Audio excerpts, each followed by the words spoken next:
Nothing will crush a real estate investor's spirit like landlord stress.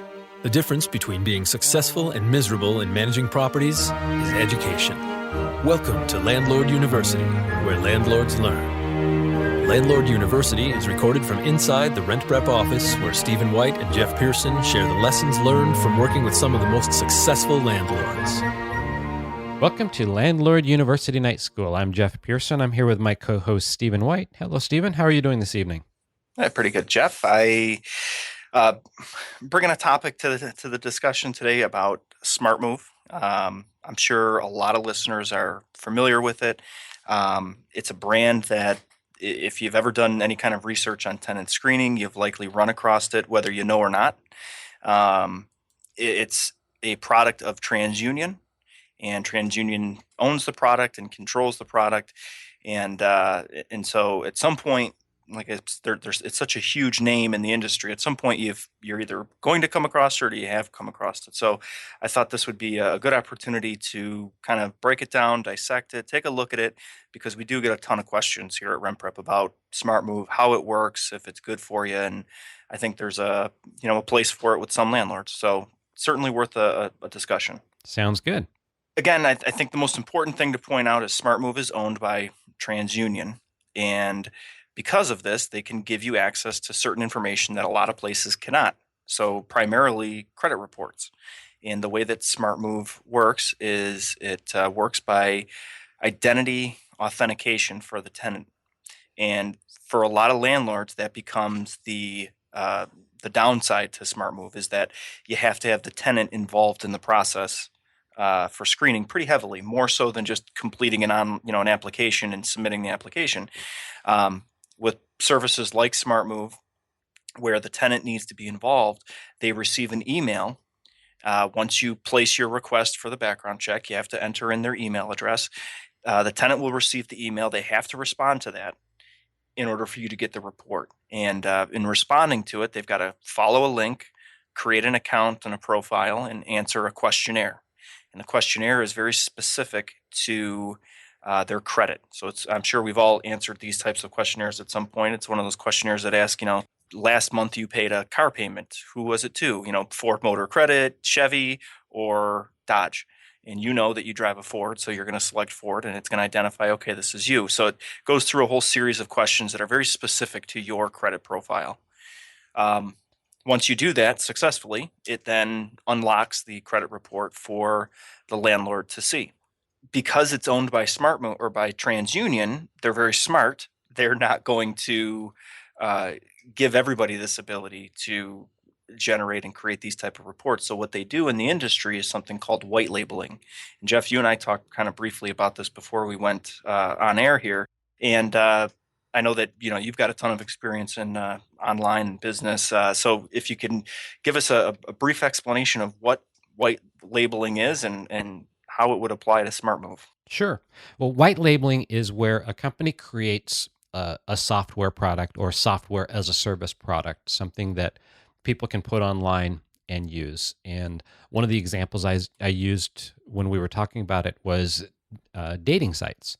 So if somebody creates a dating site, they can make a site where people can sign in and do all of the stuff they do for their online dating, but then they can sell that basic program to anybody, and then other people will take that program, they'll put their name and logo, and then they'll create their own dating site. And in dating sites, as I understand, there are different dating sites for a lot of different things. There are dating sites for farmers, and there are dating sites for all of the different races, and dating sites for just about any subset of people you can think of. Somebody has created a dating site for it.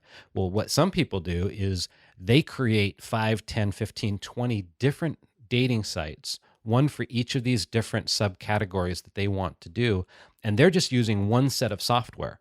Mm-hmm. And so they go and buy this software, the rights to use this software or the service, and they put a different logo and a different URL on each one of those sites, even though it's exactly the same software or service it's running as software as a service. They can have multiple uses.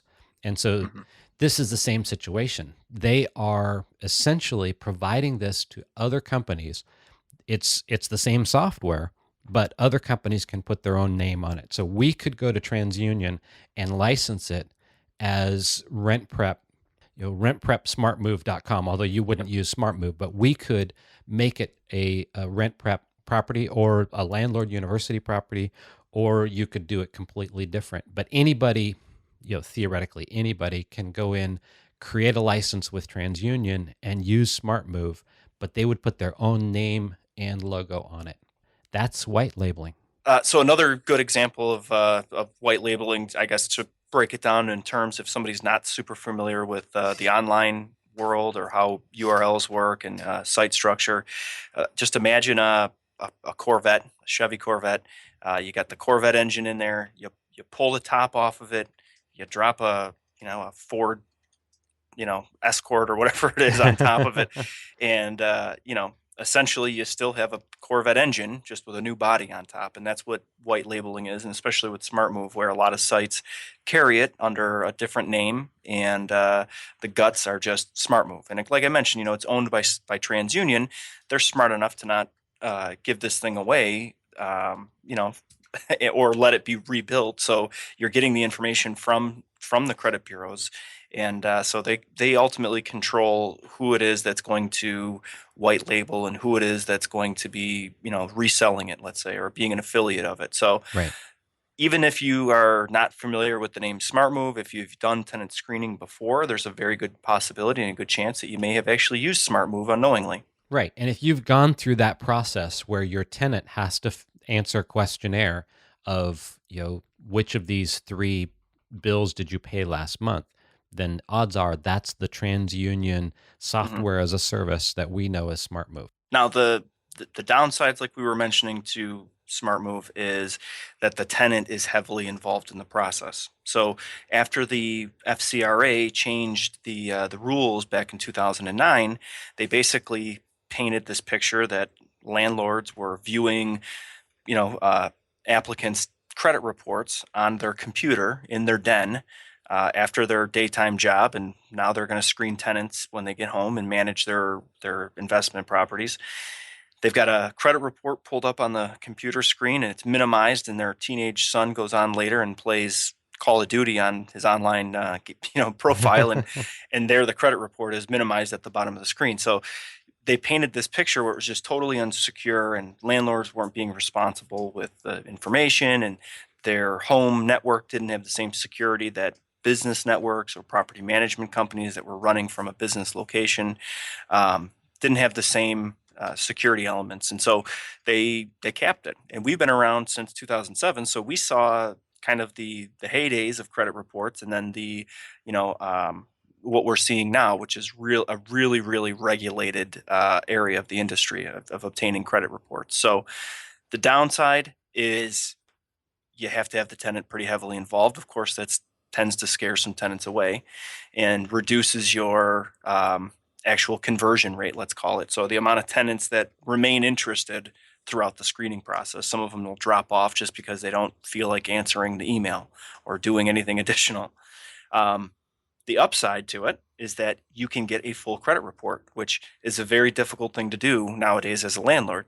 What I found is that most landlords don't know how to read a full credit report anyway, or know exactly what's on the full credit report, whether it's good or bad. So it really just gives you a lot of data that is not going to give you how to interpret it necessarily. Right. And we've all run into that pulling our own credit reports, or I'm sure Sure. many people have. You pull your credit report and you look at this thing, and it's a lot of information.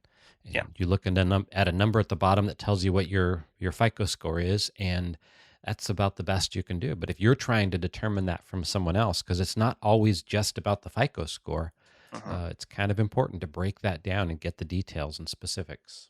Right, for sure. And the one thing again that they do well is they're a source for the credit. So on that aspect of it, they're going to give you, as a landlord, what you're looking for. They make you pay the premium if you want the actual score.